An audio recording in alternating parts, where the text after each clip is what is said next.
Hey, it's Clay Trader. This will be a video chart on ticker symbol BTCS. We will take a look at the 30-minute time frame. Real quick, what do I mean by 30-minute in case maybe you're new to charts? Instead of each one of these candlesticks here representing 1 day's worth of price action, which is what you would normally see, each one represents 30 minutes. So while this here may look like several days worth of time, it's actually just today's price action broken down into 30-minute time slices. I like to do this time frame. I think it's a good job of telling the quote-unquote story of the price, and then makes mapping out levels of support and resistance a bit easier to see. I've been doing this analysis on a routine basis, including yesterday, so that's where the red line up there is coming from. But today, it was a rough day, but it was still very bullish from a charting perspective. What do I mean by very bullish? This should make a little bit more sense to those of you that watched yesterday's video, but if you did, hopefully you remember me talking about that pink line there, which is the very famous 200 period simple moving average.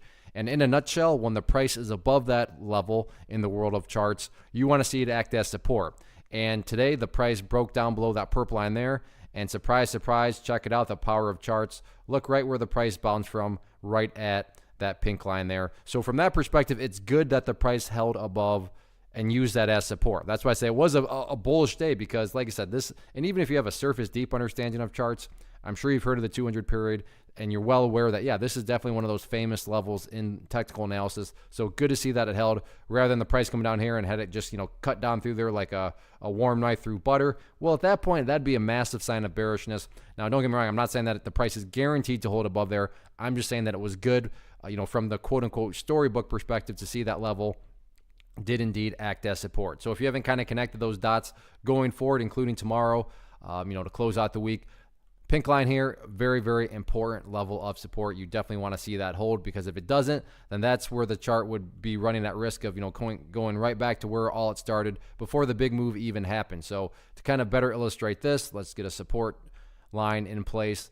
And that level, or I should say the next level of support after that pink line, not until down here around 10.5 cents. And 10.5 cents, very, very important because from that perspective, if the price were to break below and then, head to the downside, at that point in time, that would literally be putting the price right back in this area where it was before the breakout even happened. And not to insult your intelligence, but price movements that are truly strong don't go back to where they were. They're going to make progress over time, as everything unfolds. And there is still a possibility to build a higher low and therefore have progress going forward.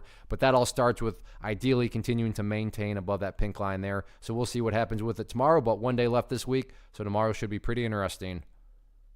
One of the biggest questions that I get is, hey Clay, how do you find the stocks that you trade? So what I've done is put together a free resource guide where I talk about the tools that I use to locate stocks that I find interesting and think may have potential. So if that sounds like something that could add value to you as a trader, then click on the image that is up on the screen right now and I will email you the guide. The guide itself is very short and to the point, and best part, it's completely free. Thanks for watching the video. Let me know if you have any questions.